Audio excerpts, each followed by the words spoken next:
The chamber smelled like ozone and old paper, which made no sense in a room built entirely from synthetic alloy and projected light. But every conquered facility Alina Voss had ever stood in smelled that way, as if the institution itself had decided that gravitas required a scent. To restate the inquiry for the record, said the panel chair, a broad-shouldered usher named Committee Speaker Dahl, his feathered crest lying flat in the particular way that meant he wanted this over with. The delegation from Earth wishes to understand statistical anomalies in regional security data pertaining to the outer colonies. I wish to understand, Alina said, why in 206 years of contact not one hostile fleet, pirate, slaver, rival state, doesn't matter, has ever successfully raided a human colony. Every other member species on this registry has raid losses, multiple incidents, sometimes annually. Humanity has zero. I'd like to know why. There was a pause. It was not a thoughtful pause. It was the pause of 9 beings trying to decide, in real time, whose job it was to answer. The data may reflect, offered the delegate from the Ilven cluster, a translucent, many-limbed creature whose voice came out of a small floating disk rather than her own body. A statistically insignificant sample size given humanity's comparatively recent. 200 years isn't a small sample, Alina said. It's the entire sample, that's the point. Another pause, longer. Committee Speaker Dahl's crest twitched, not flat anymore, raised slightly at the base. A tell Alina had learned to read over 4 years of these rooms. Discomfort. He opened his mouth to answer, and it was in that half-second before any words came that his eyes flicked toward the data terminal beside him. To a line item Alina could see upside down from her seat, 6 words long, half obscured by an administrative header. Kestrel's Reach, Administrative Closure, Ref 40. Dahl's whole body did something small and involuntary. A flinch, contained almost immediately, the kind of flinch a person gives when a hand brushes an old burn. Then his crest smoothed, his voice came back level, and he said, "The matter will be referred to the Statistical Anomalies Working Group for a formal review. Thank you, Ambassador Voss, for your patience." That was it. That was the whole answer. A referral to a working group that, Alina already knew from experience, existed primarily to receive things and never return them. She thanked the panel because that was the job, and she left the chamber with the specific, focused calm of someone filing a detail away rather than releasing it. Kestrel's Reach. She'd never heard the name before in 4 years of conquered liaison work. She intended to fix that.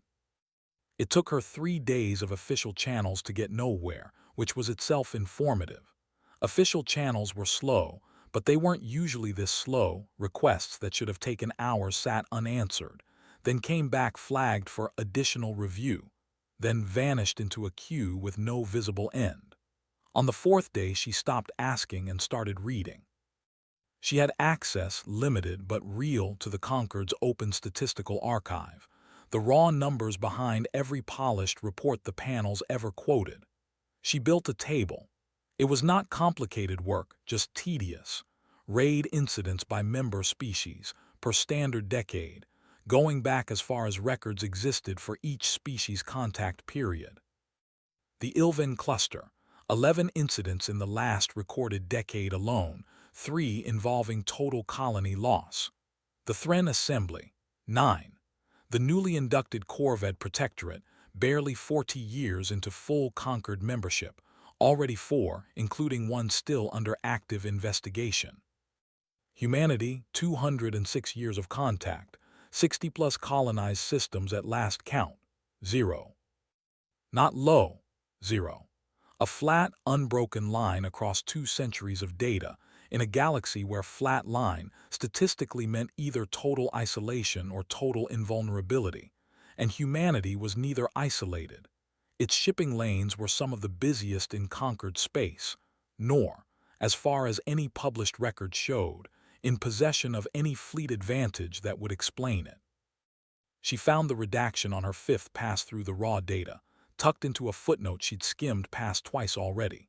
A single administrative line, dated 41 years back, referencing an incident designation, KR-40 administrative closure with no accompanying report, no casualty figures, no resolution summary. Every other incident in the archive, even the ones that ended in total colony loss, had a resolution summary. This one had a closure stamp and nothing else.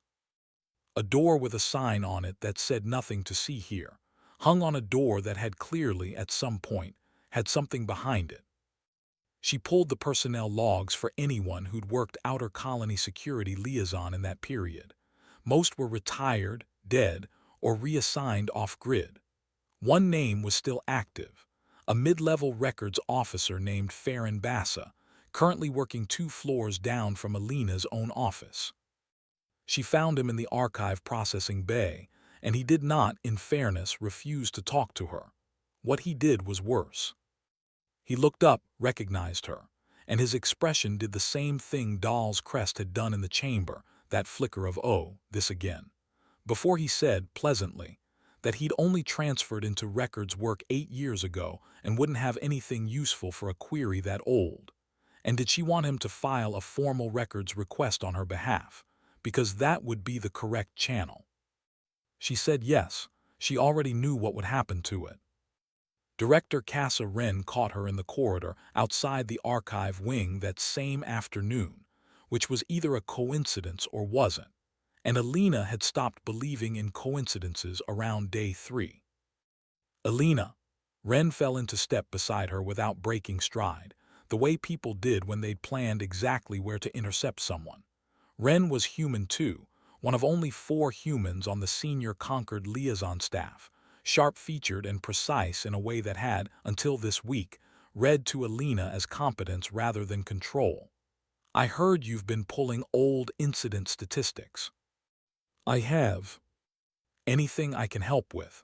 I've been in this building a lot longer than you. Might save you some legwork. I'm trying to find out what happened at a place called Kestrel's Reach, Alina said, watching Wren's face the way she'd watched Dahl's crest. Wren's expression did not flinch. It did something more controlled and, to Alina, more telling. It simply didn't move at all, the practiced stillness of someone bracing before a hit lands, not after. 40-year-old mining outpost, Wren said. Decommissioned. Nothing dramatic. There's a summary in the Colonial Records Archive if you want the boring version. There isn't actually, that's the problem.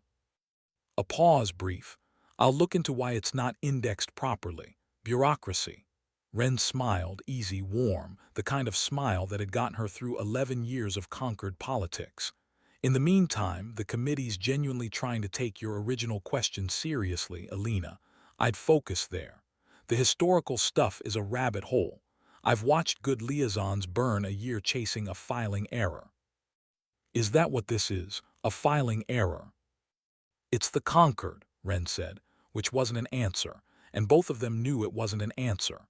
And Wren walked her the rest of the way to the lift bank anyway, chatting about an unrelated trade dispute, steering the conversation and Alina's feet in the same smooth motion, away from the archive wing's far end, where, Alina noted, glancing back once as the lift doors closed, a section of shelving stood behind a door with no designation plate at all.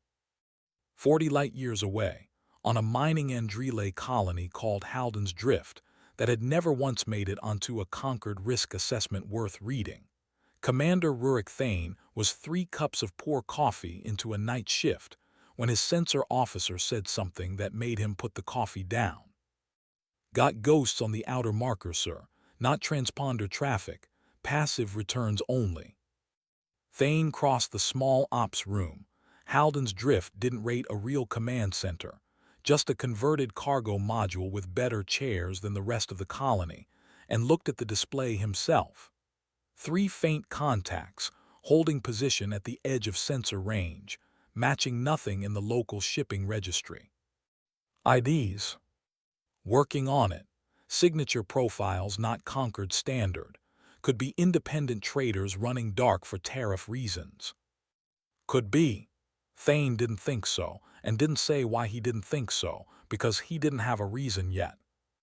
Just the specific unease of a man who'd spent 11 years reading sensor ghosts and had learned that traders running dark for tax reasons didn't usually hold a perfect triangular formation at the exact edge of detection range. He logged it. Unidentified contacts, outer marker, passive posture, monitoring. Routine language for a routine entry. He didn't know yet that it would be read, weeks later, by a woman on the other side of conquered space piecing together a very different file, and he had no reason to think the two things were connected, because as far as Rurik Thane knew, Halden's Drift had never been worth anyone's attention in the 11 years he'd been stationed there. 4 systems over, aboard a Vrask Combine scout vessel running the same passive posture Thane had just logged, an analyst named Korik Vess reviewed the target file on Halden's Drift and found it, professionally speaking, almost insultingly easy. Population under 6,000, he reported to his flight commander. Minimal defense infrastructure, colonial militia grade, nothing fleet standard. Historical resistance record, 0 incidents on file, which the assessment flags as either exceptional peace or exceptional weakness. He scrolled further. No prior raid activity anywhere in human colonial space, actually. 200 years clean sheet. Clean sheet, his commander repeated, turning the phrase over like she was checking it for a hidden edge and not finding one. Nobody's tried them in 200 years. Not on record. Interesting, she said, in the tone of someone filing away a fact that meant nothing yet. Hold position. We watch a while longer before we decide anything's easy. It was, Korik Vess would think much later, the last genuinely cautious thing anyone on that ship said for the rest of the operation. Back on Halden's Drift, Thane didn't sleep well that night, though he couldn't have told anyone why. He ran the sensor logs again at 300, alone in the ops module, coffee gone cold at his elbow, and found nothing new. The 3 contacts hadn't moved, hadn't transmitted, hadn't done anything a board of inquiry could call suspicious. Passive posture wasn't a crime. Half the independent haulers in this sector ran dark to dodge relay fees. He almost talked himself into closing the log and going to bed. What stopped him was smaller than a fact. It was a habit, the kind 11 years in uniform had worn into him like a groove in a stair tread. He pulled up the colony's standing defense protocol, the one nobody had needed to read since it was drafted, and checked the date on it. 31 years old. Written by someone who'd probably retired before Thane finished basic training, updated exactly 0 times since, because nothing had ever happened here that required updating it. He read it anyway, start to finish, the way a man checks a fire extinguisher he's never had reason to use, and told himself it was nothing. He logged one more line before he finally went to rack.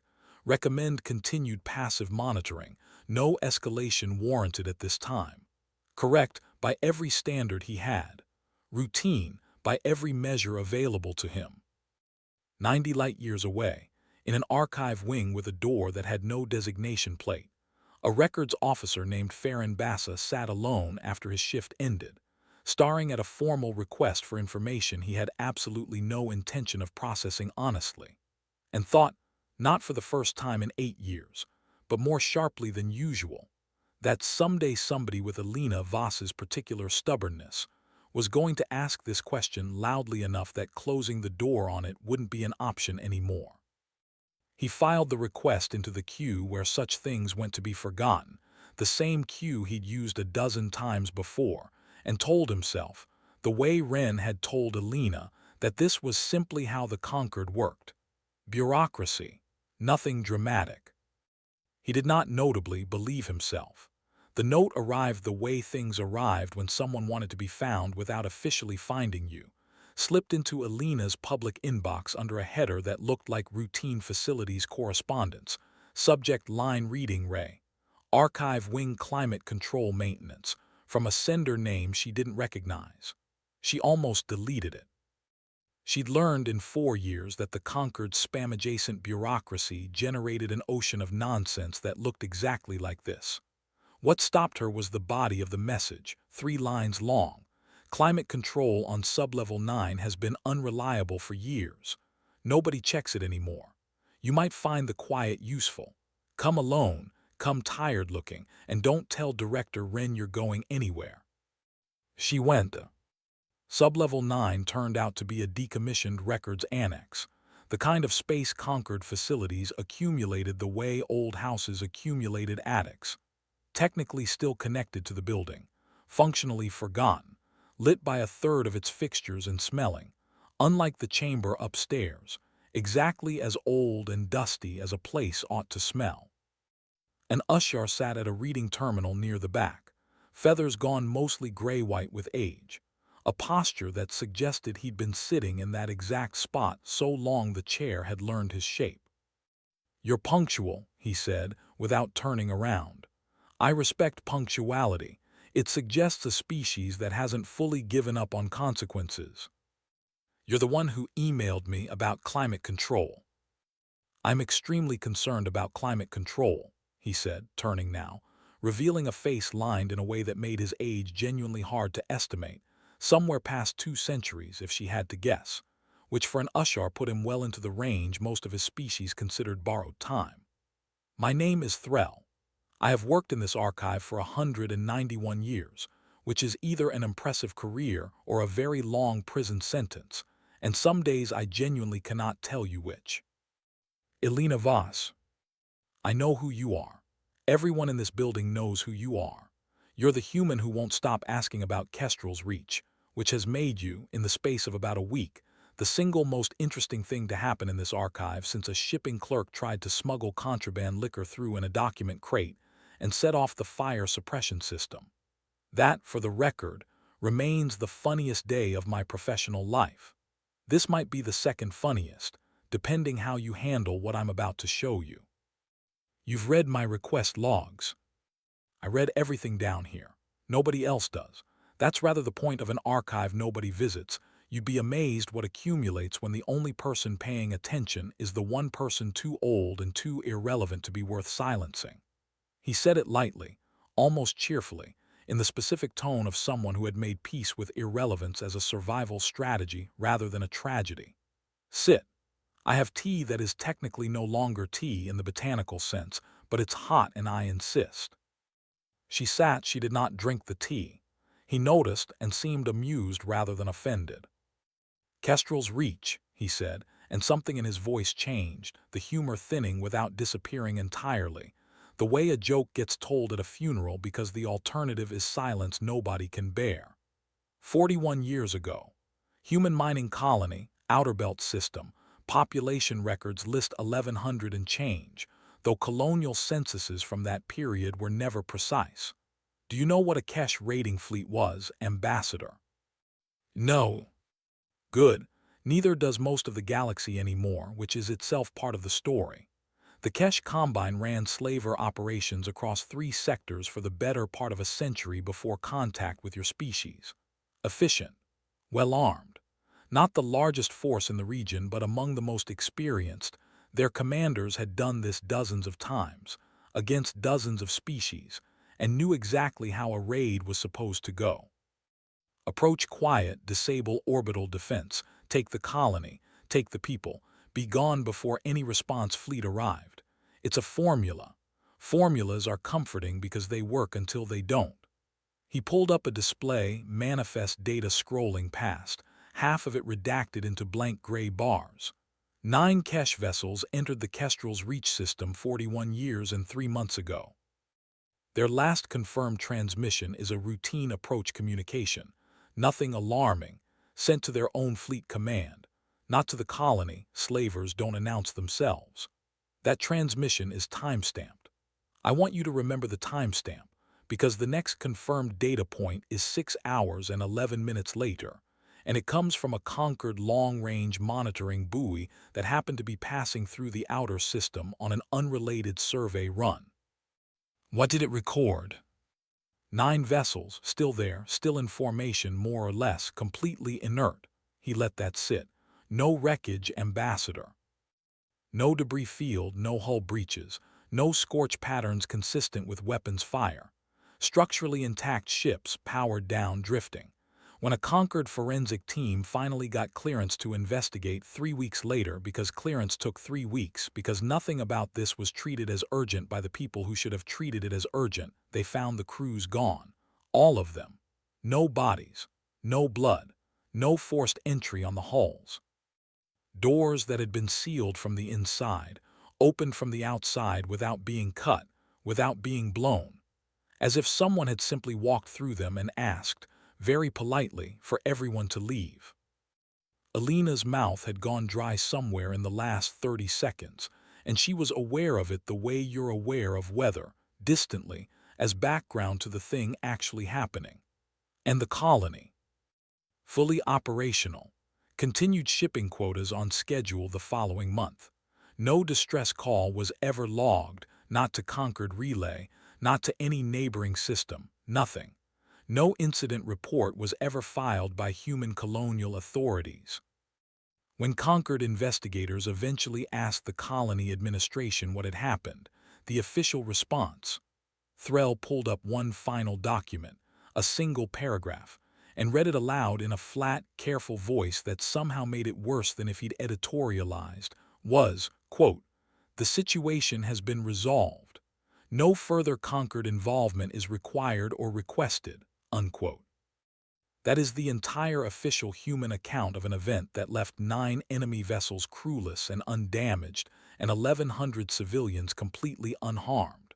4 sentences. No casualty figures on either side, because apparently there weren't any worth reporting on your side, and nobody was ever able to determine what happened to the other 900 or so Kesh crew. "That's not possible," Alina said, and heard how thin it sounded even as she said it. "I agree, and yet," Threll spread his hands, a gesture that managed to be both weary and darkly comic, a man presenting evidence he'd stopped being surprised by decades ago. "My committee's official response, and I want you to appreciate the artistry of this, because I have spent 191 years watching bureaucracies find new ways to avoid saying true things out loud, was to create an entirely new administrative category. Not incident under investigation. Not unresolved threat, unverified administrative resolution. 6 words. Do you know what those 6 words mean, translated out of the language committees use to protect themselves? They mean we have decided collectively not to know. We closed the file. We didn't investigate further. We didn't ask your government follow-up questions. Not because we didn't have any. I had 4 pages of them personally. But because somewhere above my clearance level, someone decided that whatever the true answer was, it was worse for everyone to hear it than to file it away. And nobody's raided a human colony since. Not once.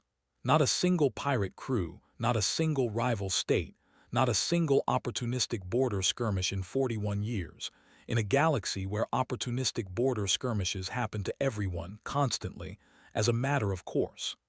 He looked at her directly now, humor gone entirely from his face for the first time since she'd sat down. "You asked the committee why humans are never attacked. I'll give you the honest answer nobody upstairs will, because word travels, ambassador, even when nobody officially says anything. 9 ships came back empty. That story doesn't need a report to spread. It only needs to happen once." He sat back, and for a moment the old humor tried to resurface, thin and worn at the edges. "I've spent 40 years waiting for someone to ask the right question loudly enough that I'd have an excuse to answer it. Congratulations, you're the first." "Why now? Why tell me at all after 41 years of silence?" Threll was quiet long enough that Alina thought he might not answer. When he did, his voice had lost every trace of comedy. "Because 3 weeks ago I pulled a routine surveillance feed from a system called Halden's Drift, checking an unrelated jurisdictional matter, and found unidentified vessels holding a passive observation posture at the outer marker, quiet approach, no transponders, patient formation. I have seen that exact pattern before, ambassador. I cataloged it personally, 41 years ago, watching 9 Kesh ships do precisely the same thing before they went in." He met her eyes. "I am 211 years old. I have written exactly one file in my life that I could not finish reading without needing to sit down afterward. I would very much like to avoid writing a second one. Elena sat with that for a long moment, the cold tea forgotten between her hands, the archive's failing lights humming somewhere above them in a register just below comfortable. You could have gone over Wren's head, filed a formal alert about Halden's drift through proper channels. I did, Threll said, and the old dryness came back into his voice, brittle now instead of warm. 4 days ago, flagged as low priority pending review, rooted to the Statistical Anomalies Working Group. He watched her face change as she recognized the name. Yes, the same working group your inquiry was referred to. I imagine our two flags are sitting in the same queue right now, keeping each other company, gathering the particular kind of dust that only forms on things nobody intends to read. Then what's the point of telling me, if the system's just going to bury it the same way? Because you're not the system, Ambassador. You're a person who noticed a flinch in a committee chair's face and decided to find out what caused it instead of accepting the referral. That is, in my extensive experience of this institution, an extraordinarily rare quality, and I am old enough to recognize that betting on rare qualities is usually the only bet worth making. He stood, joints audibly protesting, and began gathering the redacted files back into their drawer with the unhurried care of a man who done this exact motion 10,000 times. I cannot get you an investigation. I cannot get you a response fleet redirected to Halden's drift, or a formal Concord inquiry opened before whatever is going to happen there happens. What I can give you is the truth, off the books, and the location of every door in this building that Wren thinks is locked. He paused at the drawer, not looking at her. What you do with a truth nobody wants is entirely your own problem now. I'm too old to carry it any further than this room. Why should I believe any of this wasn't staged for me? A story to send me chasing something that isn't real, while the actual problem stays buried somewhere else. It was, she thought even as she said it, exactly the kind of question a diplomat was trained to ask, and exactly the kind of question that made Threll laugh. A short, genuine, startled sound, the first unguarded thing he'd done since she'd walked in. Ambassador, if I wanted to feed you a comforting lie, I would not have chosen one where my own species comes across as cowards who buried a genuine threat for 4 decades rather than admit we didn't understand it. Believe me or don't. I'd simply ask you to explain, if none of this is real, why 9 Kesh ships have sat unaccounted for in a sealed impound file for 41 years, and why the only people who have ever asked me about it are you. And once, a very frightened records clerk 2 floors up who filed your information request into a queue this morning, and then sat at his desk afterward looking like a man who'd swallowed something heavy. Elena thought of Farron Bass's face in the archive processing bay, the flicker, the too quick pivot to procedure, and understood, with a cold and settling certainty, that Threll wasn't describing a hypothetical. She left Sublevel 9 without the tea, carrying instead a data chip Threll had pressed into her hand at the door, unlabeled, warm from his grip. Everything I've shown you, he said, and one thing I haven't shown anyone in 41 years. Listen to it when you're somewhere Wren can't reach you. And Ambassador, he held the door a moment longer than necessary, his crest lowering into something that in an Ushar passed for solemn, don't wait too long. 6 hours and 11 minutes is not very much time, and I have a bad feeling we may not get that much warning twice. Wren was waiting in Elena's office when she got back from Sublevel 9, which meant one of 2 things. Either the archive wing had cameras Threll didn't know about, or Wren had simply guessed correctly, where an increasingly stubborn diplomat would go once every official channel closed. Elena decided it didn't matter which. Either way, the message was the same. I know where you've been. You look tired, Wren said. Not unkindly, from the chair on the visitor's side of Elena's desk, as if she'd been invited to sit there rather than simply taken the seat. I've had an educational afternoon. I imagine you have. Wren didn't ask what Elena had learned, which was itself an answer she already knew, or knew enough. She folded her hands on the desk's edge, a gesture Alina recognized from a dozen negotiation sessions, the physical equivalent of clearing her throat before something important. I'm not going to pretend I don't know who you spent the last 2 hours with, Alina, and I'm not going to insult you by claiming Threll told you lies.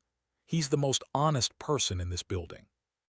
That's precisely why I've spent 11 years making sure nobody with real authority ever sits down and listens to him properly. That's a remarkable thing to admit out loud. I'm admitting it because you're past the point where denying it does either of us any good, and because I would genuinely rather you understood my reasoning than assume I'm simply protecting my career. Ren's voice stayed level, reasonable, the tone of someone who had rehearsed this conversation many times in her head and was finally, reluctantly, having it out loud. Do you know how many active alliances in this quadrant are built on the assumption that humanity is a known, predictable, ordinary variable? 41. 41 treaties, trade agreements, mutual defense pacts, all of them negotiated on the premise that Earth is simply another member species. Capable, reasonably well-armed, not particularly exceptional. That assumption is load-bearing, Alina. Half the region's stability depends on nobody looking too closely at what actually happened at Kestrel's Reach. Because the moment they do, every calculation built on top of that assumption has to be redone, and redone by frightened people, which is never how you want calculations redone. So the plan is just, never tell anyone forever. The plan, Ren said, is to manage what's true so that it doesn't detonate in the middle of a room full of people who aren't equipped to handle it calmly. That's not a cover-up, Alina, that's statecraft. I didn't invent this problem. I inherited a file 41 years old and a very simple choice. Open it and watch this region's alliance structure crack along a fault line nobody can predict the shape of, or manage it quietly and keep the peace that's held for 4 decades. I chose quiet. I'd choose it again. It was, Alina had to admit, a genuinely reasonable argument delivered by someone who plainly believed every word of it, which was, she was beginning to understand, exactly what made it dangerous. Threll's silence had been fear, plain and personal, an old man protecting himself from a truth too large to carry alone. Ren's silence was something colder and more structural, a calculated policy, defended with the confident, load-bearing logic of someone who'd convinced herself that the lie was doing more good than the truth ever could. There are ships sitting at the edge of a colony called Halden's Drift right now, Alina said, holding the exact formation the Kesh fleet held 41 years ago. If you're managing this so carefully, tell me you already know that. Something in Ren's composure moved, not a flinch exactly, more a recalibration, the look of someone realizing the conversation had a piece of information in it she hadn't accounted for. I know there are unidentified contacts in that sector. I did not know Threll had already connected them to the historical file. So what's the plan for those people, Director? Quiet management, same as last time. Wait and see if it resolves itself the way it did 41 years ago, and if it doesn't. If it doesn't, Ren said, sharper now, the reasonable tone finally cracking at one edge, then we will have a genuine crisis, and I would very much prefer we have it without a diplomat who spent the last week destabilizing the exact silence that's kept us from having one for 41 years already. I am asking you, Alina, professionally, and as someone who does not want to become your adversary, stop pulling this thread until we know what's actually happening at Halden's Drift. Give me that. 1 week. Alina thought of the data chip in her jacket pocket, still unplayed, warm from Threll's hand, and said nothing that committed her to anything at all. Halden's Drift didn't have a week. It had, as it turned out, about 11 hours between the moment Rurik Thane authorized his sensor officer to actively ping the outer marker contacts, a decision he made not out of aggression but simple professional impatience, the accumulated itch of 3 days watching something refuse to identify itself, and the moment the situation stopped being passive.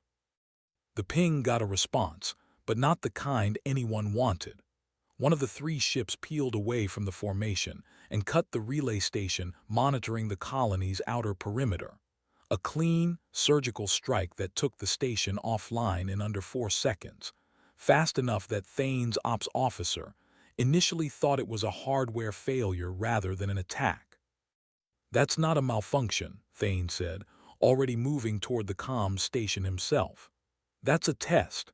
They wanted to see how fast we'd notice and how fast we'd respond." He keyed the priority channel to Sector Command, the one reserved for genuine escalation, and requested immediate reinforcement, a request that went out clean, logged, time-stamped, and then sat exactly where Alina's inquiry and Threll's flag had sat, in a queue, marked for review, behind 6 other requests that outranked a mid-tier mining colony's militia commander on somebody's priority list. "How long for backup?" his XO asked. "Estimated response window, according to the system, 18 hours. Thane didn't say what he thought of that number. He didn't need to, his face said it for him. "We don't have 18 hours if that ship just took the perimeter relay for practice." He made the call that would matter more than he understood at the time. Not to wait for reinforcements that weren't coming in any usable window, and not to escalate into open panic either, but to quietly reposition his available militia craft, 3 light patrol vessels and whatever ground defense the colony actually had, into a defensive posture that looked from a distance almost exactly like it had looked the day before. No visible scramble. No colony-wide alert that would tip his hand or start a panic he couldn't walk back. Just a very calm, very deliberate tightening of everything he had. The same unhurried discipline a man might use closing up a house before a storm he wasn't yet sure was coming. He did not know, standing in that converted cargo module command center with cold coffee at his elbow, that he was making almost the exact decision a mining administrator on Kestrel's Reach had made 41 years earlier, quiet, contained, unannounced. And he would not find out how closely those 2 decisions rhymed until much later, when someone finally showed him the file. Alina listened to Threll's recording alone, that night, in her quarters with the door locked and Wren's warm, reasonable voice still sitting uncomfortably in her memory. It was short, under a minute, and for the first several seconds it was almost disappointingly mundane. A man's voice, tired, faintly amused in the specific way of someone complaining about something too small to actually be upset about, mid-conversation with someone else whose voice hadn't been picked up by whatever equipment had caught this. "Telling you, Voss, if they put me back on night rotation one more cycle, I am filing a formal complaint.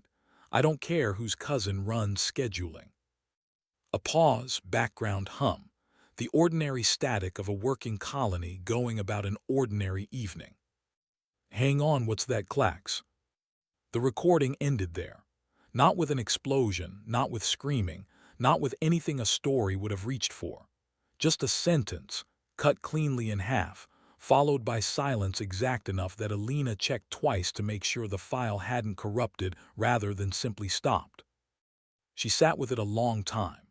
It was the mundanity that undid her, not the absence of horror, but the presence of an ordinary, petty, entirely human complaint about a work schedule, spoken by someone who had no idea, in that exact moment, that he was about 6 hours away from becoming the last recorded voice of an incident that would terrify an entire galactic institution into silence for 4 decades. Whatever had happened at Kestrel's Reach, it hadn't announced itself. It had arrived quietly enough that a man griping about night shifts hadn't had time to finish his sentence, and calmly enough, apparently, that 1,100 civilians had lived through it without a single one of them ever choosing to talk about it afterward. She thought about Thane's log entry, the one she'd read that morning without understanding its weight: unidentified contacts, outer marker, passive posture, monitoring, routine language, the same kind of ordinary, unremarkable words that had preceded whatever this recording had been the beginning of. She played it again, and a third time, not because she expected it to reveal anything new, but because some part of her, the part that had spent 4 years in rooms full of careful people saying careful things, understood that she was listening to the exact sound silence made in the second before it became permanent, and that somewhere else, right now, on a colony she'd never visited, that same silence might already be starting to gather. Somewhere around the fourth playback, she noticed the thing she'd missed the first 3 times, because the first 3 times she'd been listening for the horror and not for the ordinary details around it. The man's voice, Voss, whoever's cousin ran scheduling night rotation, wasn't afraid in that final half-second. There was no catch of panic and hang-on. What's that clacks? No rising pitch. None of the sounds a person makes when their body understands danger before their mind catches up. It was curiosity. Mild, unbothered curiosity. The tone of someone glancing up from a complaint about work shifts because an alarm had gone off that he assumed, right up until the recording cut, was a drill. That detail sat in her chest like a stone for the rest of the night. Whatever had happened at Kestrel's reach hadn't come in loud enough, or fast enough, or violently enough, to register as an emergency to the one recorded voice who'd lived through its opening seconds. Either the alarm itself had been routine enough not to alarm anyone, or the response to whatever triggered it had been so immediate, so total, that the danger and its resolution had occupied the same breath. She thought about Wren's 41 load-bearing treaties, about the quiet, reasonable case for never asking this question in a room full of people who couldn't handle the answer, and understood, with a clarity that felt less like a revelation than a debt finally coming due, that she was no longer trying to expose a cover-up. She was trying to find out what her own species had actually done, and whether whatever that was still true. She fell asleep, eventually, with the recording still queued for a fifth playback she never reached, and woke barely 4 hours later to a priority alert from Sector Command that used the blunt, unambiguous words engagement in progress about a colony called Halden's Drift. Alina was in Threll's archive before the alert had finished cycling through its second repetition, still in the clothes she'd fallen asleep in, hair unbrushed, the priority notification still glowing on the slate clutched in her hand like something she needed physical proof of. Threll was already awake. She would later wonder if he ever properly slept, sitting at his terminal with a stillness that told her he'd seen the same alert. Engagement in progress, she said before he could speak. That's all Sector Command's given anyone. No details, no casualty figures, nothing. There won't be details for hours yet, possibly longer, if this follows the same institutional rhythm as everything else. Threll didn't look up from his screen. But you didn't come down here for details about Halden's Drift. You came because you want the rest of what I have on Kestrel's reach, and you want it now, because some part of you has decided the two are about to become the same story. Are they? I don't know yet. Neither do you. But I'd rather you understand the last piece before you find out, because the last piece is the one that changes what kind of story this is. He finally turned to face her, and for the first time since she'd met him, there was no humor anywhere in his expression at all, not buried, not delayed, simply absent. The way a room feels different once you notice a piece of furniture has been removed from it. I told you the forensic team found 9 intact Kesh vessels, crews gone, no bodies. I did not tell you what the forensic drone actually recorded in the 6 hours between the fleet's last transmission and the buoy's first sighting, because Concord never released that footage. I have a copy. I have had it for 41 years. I have watched it exactly twice. He turned the terminal toward her.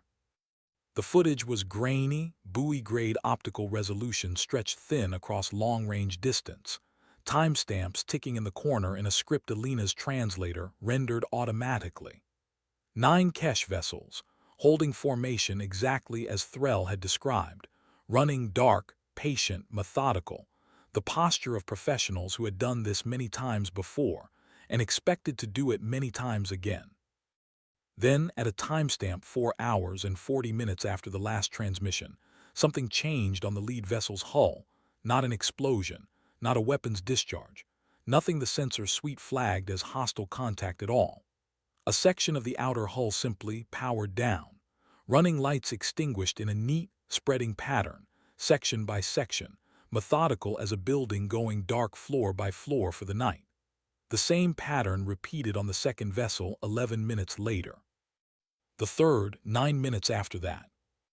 There is no weapons signature anywhere in this footage, Threll said quietly. No energy discharge, no projectile impact, no boarding craft detected, no docking maneuver logged, nothing that Concord's own sensor suite, which was, I should stress, the exact same equipment used to detect and log every other engagement in this galaxy's recorded history, was able to identify as an attack of any kind. By every instrument reading available to us, 9 armed slaver vessels simply and voluntarily turned themselves off, one section at a time, over the course of roughly 6 hours, and their crews were never seen again. That's not possible, Alina said, for the second time in 2 days, and heard again how little the word meant anymore.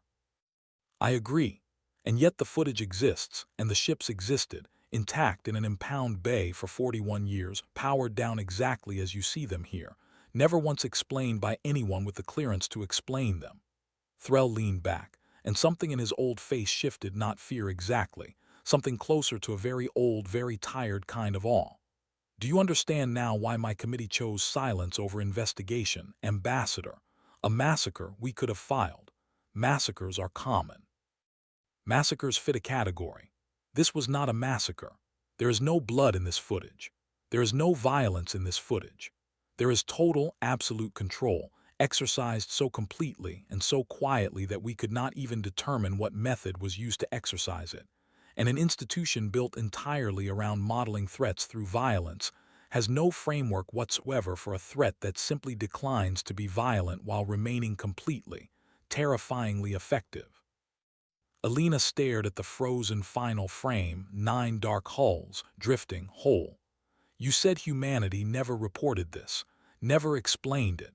Do you think Earth's government even knows what actually happened out there? I think, Threll said, that is the single most dangerous open question in this entire file, and I have never once been able to answer it in 41 years of trying. For a woman who had spent the last week convinced she was chasing a cover-up, the realization that she might be chasing something stranger, something that implied her own species, had quietly demonstrated a capability so total it hadn't needed to announce itself, and had then simply declined to explain, possibly by deliberate policy that predated Alina's entire career, did not arrive as relief. It arrived as something closer to vertigo. She didn't eat that day. She noticed it only once, mid-afternoon, staring at a ration bar she'd unwrapped an hour earlier and hadn't touched, and set it aside without particular alarm, the way you set aside a thought you don't have room for yet. She read Thanes Halden's drift logs instead, pulling every entry sector command had cleared for her access, rereading the same routine phrasing, unidentified contacts, outer marker, passive posture, monitoring, until the words stopped meaning anything and became simply shapes on a screen, the way any word does if you stare at it long enough. She was looking. She realized somewhere around the 4th rereading, for the moment the pattern would break, the moment this would stop rhyming with Kestrel's reach and become something with a different shape entirely. She didn't find it. Every entry matched the old file's rhythm almost exactly. Quiet, methodical, unannounced, competent. The specific competence of people who did not feel the need to make noise about what they were doing. She did not call it fear, not even privately. She called it, when she noticed herself checking the sector command feed for the 11th time in an hour, diligence, and knew, somewhere underneath the word, that she was lying to herself the same careful way Wren lied in committee chambers. The engagement at Halden's Drift lasted 4 minutes and 13 seconds, start to finish, and Rurik Thane would spend a long time afterward being faintly amazed at how short that actually was, given how long it had felt while he was living it. The Vrask scout ship that had cut the relay station struck first, a probing weapons pass against Thane's lead patrol vessel that was clearly meant to gauge response time, rather than inflict serious damage. The kind of opening move a confident force makes when it expects a colony militia to panic, scatter, or fold. Thane's patrol vessels did none of those things. They held formation, returned fire with a precision that came from 3 days of quiet, unglamorous repositioning rather than any dramatic last-minute heroics, and put a disabling shot through the Vrask Scouts' drive section on the second exchange, close enough to control that the Vrask commander watching from the second ship would later describe it, in her own after-action report, as unnervingly deliberate, not lucky, not desperate, deliberate. The way a person moves when they've already decided exactly how this is going to go and are simply executing the decision.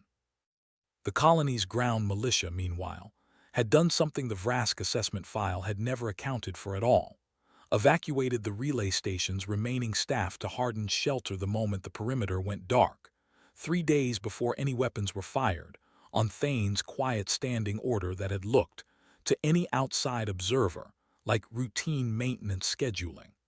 There was no panic to exploit, because there had never been a window where panic was possible. Every civilian on Halden's Drift was already exactly where Thane needed them to be by the time the first shot was fired. The second Vrask vessel, watching its lead scout go dark and drifting, its weapons pass returned with a precision it had no framework for, broke formation, and burned hard away from the system, transmitting as it went, a rushed, garbled priority signal back toward Combine Command, the kind of transmission sent by someone reporting a situation that had stopped making sense to them in real time. Thane's sensor officer caught a fragment of it before the signal dropped out of range, untranslated, urgent, cut short mid-transmission in a way that would strike Alina, weeks later, reading the intercept alongside Threll's 41-year-old buoy footage, as close enough to identical that she would have to set the report down and sit with her hands flat on the desk for a full minute before she could keep reading. Thane didn't know any of that yet. He knew only that the engagement was over, that his people were alive, that one enemy vessel was disabled and drifting and the other was running, and that the quiet, unglamorous decision to reposition 3 days early instead of waiting 18 hours for reinforcements that were never going to arrive in time had turned out, against every reasonable expectation available to him, to be exactly enough. He filed his after-action report that evening in 4 flat, procedural sentences that undersold, without any intention of doing so, one of the more significant strategic messages the Vrask Combine would receive that decade. He did not know that yet either. He simply closed the file, checked on his people, and went to find something better than cold coffee, entirely unaware that 90 light-years away, a diplomat and an archivist were staring at old footage of 9 dark hulls and recognizing, with growing dread, the exact shape of what he had just survived. The disabled Vrask scout drifted for 11 hours before a salvage tug from a neighboring system, alerted by the same priority signal Thane's sensors had caught the tail end of, arrived to take it under tow. Its crew, questioned afterward by a Combine debriefing officer with no particular stake in embellishment, gave an account that would circulate quietly through several sectors over the following weeks, growing very little in the telling, because the plain facts didn't need embellishing to be unsettling. A colony militia that should have scattered had instead held formation with the calm of a unit that had rehearsed this exact scenario 100 times, disabled their ship with a single controlled shot, instead of the reckless spray of fire the assessment file had predicted, and had somehow already evacuated every civilian who might have been useful as leverage days before anyone fired a weapon at all.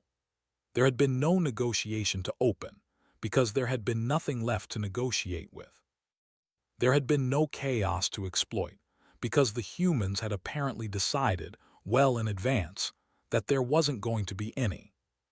The debriefing officer's final note, appended without much comment, would later be the single-line Threll found most chilling of everything in the entire incident file, more than the disabled ship, more than the fled scout, more than the garbled transmission itself.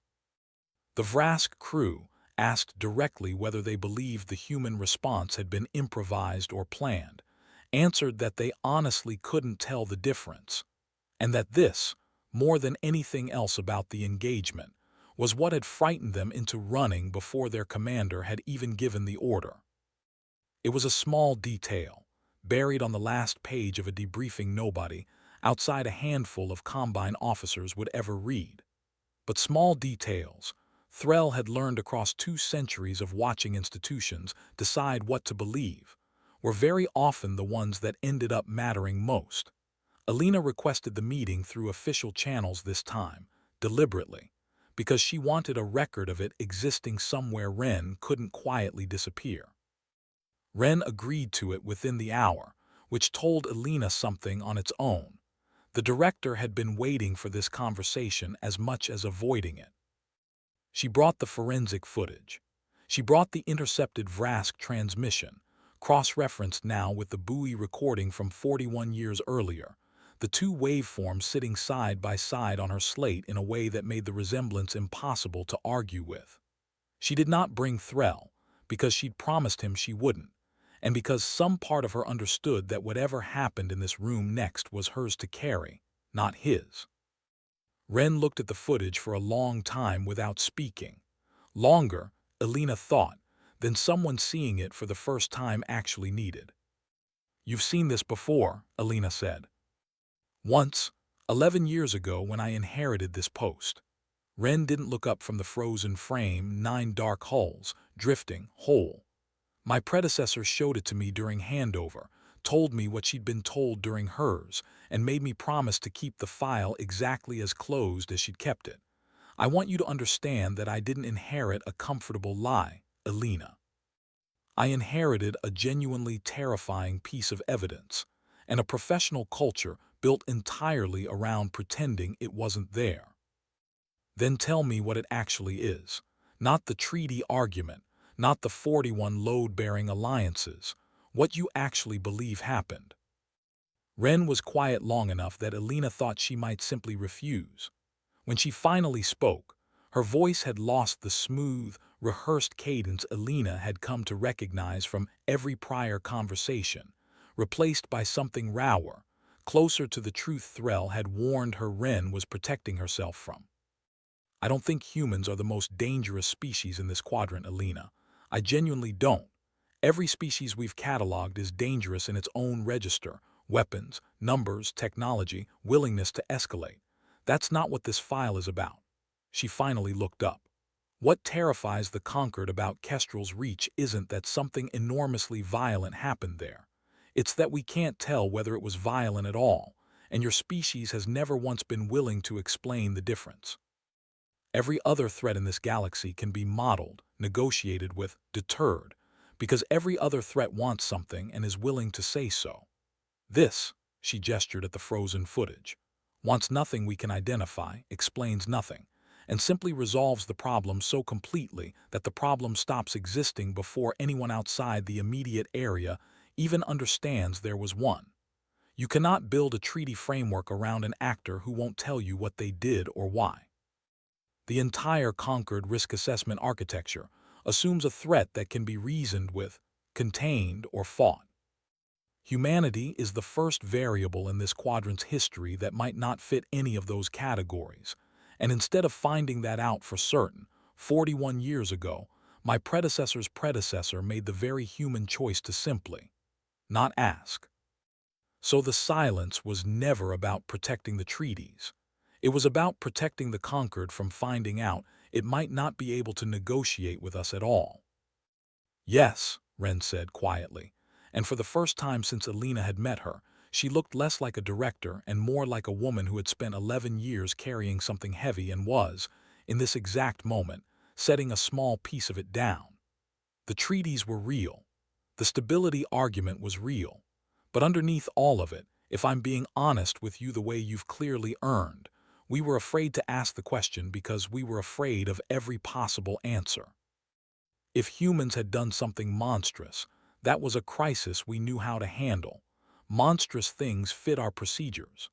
If humans had done something we genuinely couldn't categorize at all, And I think that's closer to the truth. That was a crisis with no procedure whatsoever, and bureaucracies are very bad at admitting a procedure doesn't exist. Alina set her slate down between them, footage still frozen on the screen. There's a colony 6,000 people strong that almost found out exactly how bad this crisis could get, 41 years after the last time, because your predecessor's predecessor decided not asking was safer than asking. I need you to help me make sure that's the last time anyone makes that choice on my species' behalf without at least being told the truth first. Ren looked at her for a long moment, and something in her expression, old, tired, finally unguarded, settled into something that might, eventually, become an ally instead of an obstacle. "Tell me what you want to do," she said. Word of what had actually happened at Halden's Drift reached Alina in pieces over the following days, filtered up through official channels that were, for once, moving faster than the informal ones, because a live engagement with a conquered member colony generated exactly the kind of urgent paperwork that a 41-year-old cold file never had. The Vrask Combine, facing a disabled scout ship, a fled second vessel, and a debriefing report that used the word unnerving 3 separate times, made the calculation Alina had begun to expect from everything she now understood about how this pattern worked. They withdrew. Not with an apology, not with an official acknowledgement of wrongdoing, combined diplomatic language rarely admitted either, but with a formal notice, routed through proper conquered channels, indefinitely suspending all scouting activity in human-adjacent space, pending further assessment of regional risk factors.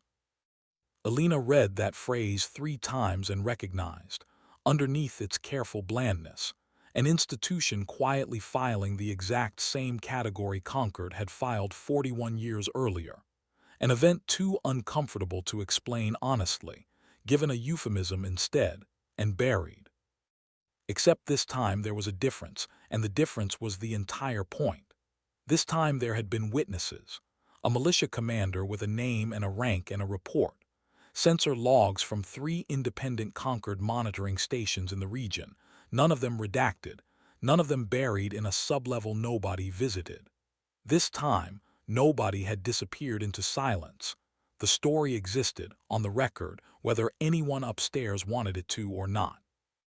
Rurik Thane's official after-action report arrived in Alina's queue on the same day as the Vrask withdrawal notice, forwarded to her by Ren with no comment attached beyond a single line. "You'll want to read this yourself." It was, exactly as Alina had come to expect from the pattern Threll had first shown her, almost comically understated. 4 sentences. Unidentified contacts made hostile action against colony infrastructure. Colony defense forces engaged and disabled lead vessel. Second vessel withdrew from system. No colony casualties reported. No embellishment, no claim of heroism, no acknowledgement whatsoever that a militia commander with 3 patrol craft and a defense protocol 31 years out of date had just, through nothing more dramatic than quiet competence and unglamorous preparation, talked an entire scouting operation out of a war it had walked in expecting to win easily. Alina read it twice and found herself, unexpectedly, laughing. A short, startled sound, very much like the one Threll had made in Sublevel 9, the specific laugh of someone recognizing their own species' particular genius for undersell. She thought, reading it a third time, that Threll had been right about something she hadn't fully understood until now. Humanity's real gift to this galaxy might not be whatever had happened in those 6 hours over Kestrel's reach at all. It might simply be this, the profound, almost aggressive refusal to make any of it sound impressive, delivered with a straight face and a bureaucratic reporting format, leaving everyone else to fill in exactly how much restraint that dryness actually represented. She went back to Sublevel 9 one final time, carrying a single data file she'd spent 3 days fighting to get properly classified, through channels on the record, with Ren's cautious but genuine backing behind it. Threll was at his terminal when she arrived, exactly where he always was, and looked up with an expression she hadn't seen on him before, something closer to hope than he seemed entirely comfortable wearing. "I filed the reclassification," she told him and slid the chip across his desk. "Kestrel's Reach and Halden's Drift both. Not exposed, not weaponized, not turned into propaganda for anyone's advantage. Just acknowledged, on the record. Plainly, with no euphemisms in the title." Threll took the chip, turned it over once in his weathered hands, and pulled it up on his terminal. He read the header for a long moment in silence. No administrative closure, no unverified resolution, nothing but a plain factual title statting, in Concord's own official record-keeping language, exactly what had happened, exactly when, with no attempt to soften or bury it. 191 years in this archive, he said finally, and I don't believe I have ever once seen this committee file something honest on the first try. He looked up at her, and the old dryness came back into his voice, worn but genuine. "Perhaps that's the real debt nobody's mentioned all this time, Ambassador.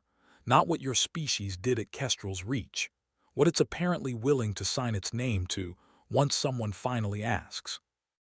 Alina thought of Thane's 4 flat sentences, of a man's unfinished complaint about a night shift cut short by curiosity rather than fear, of 9 dark hulls drifting in careful, deliberate silence, and allowed herself, for the first time in 2 weeks, something that wasn't quite relief and wasn't quite pride, just a small, private steadiness, the particular feeling of finally understanding a thing well enough to stop being afraid of not knowing it. "The Vrask Combine suspension notice is temporary," she said. "Assessment periods always are. Someone else is going to ask this same question eventually, out loud, in a room full of people who don't already know the answer." Threll's crest lifted, just slightly, into something that in an Ushar passed for a smile. "Then we'd better make sure the file's ready for them when they do." She stayed a while longer than she'd planned, sitting in the failing light of the sublevel with tea she still didn't drink, listening to Threll talk, not about Kestrel's Reach this time, but about the 190 other years he'd spent in this archive, the small absurdities of a bureaucracy that had, in its own strange way, kept him company through 2 centuries nobody else had thought worth remembering. It struck her, listening, that the loneliest part of his job had never been the silence around Kestrel's Reach specifically. It had been being the only person in the building who understood how much silence the institution was capable of generating, decade after decade, without anyone above him ever noticing the weight of it. "You could have destroyed that footage at any point in 41 years, she said, eventually. "Buried it properly, made your own life considerably easier." "I could have," Threll agreed. "I thought about it more than once in the early years when the weight of it felt less like a duty and more like a punishment I hadn't earned. But I kept thinking about the man on that recording, the one complaining about his shift rotation, the one who never finished his sentence. And it seemed to me that somebody, eventually, ought to be able to finish it for him, even if all that meant was a file with an honest title." Filed 41 years too late. He set the chip down gently, almost reverently, beside the terminal. "I'm glad it was you who finally asked, Ambassador. I'd started to worry I'd outlived the question." Alina left the archive that evening with the door closing softly behind her, the corridor beyond it quiet in a way that no longer felt like the specific, engineered quiet of an institution avoiding something. It felt, for the first time since she'd noticed a committee chair's crest flinch at a name she hadn't recognized, like ordinary quiet, the kind that comes after a debt has finally, however partially, been paid. She thought, walking back toward the lift, of Thane's 4 flat sentences again, and found herself smiling despite everything the last 2 weeks had cost her. Somewhere out past the edge of conquered space, a man was probably filling out equipment requisition forms for a defense protocol he'd finally get authorization to update, with absolutely no idea that his quiet, unglamorous competence had just become the second data point in a pattern that was about to change how an entire galactic institution thought about his species. He would find out eventually. Everyone always did, eventually, in this particular story. If you want to see what happens the next time somebody knocks on humanity's door and doesn't like what answers, follow along. Because the Vrask Combine won't be the last civilization to ask, and the file's about to get a great deal more interesting.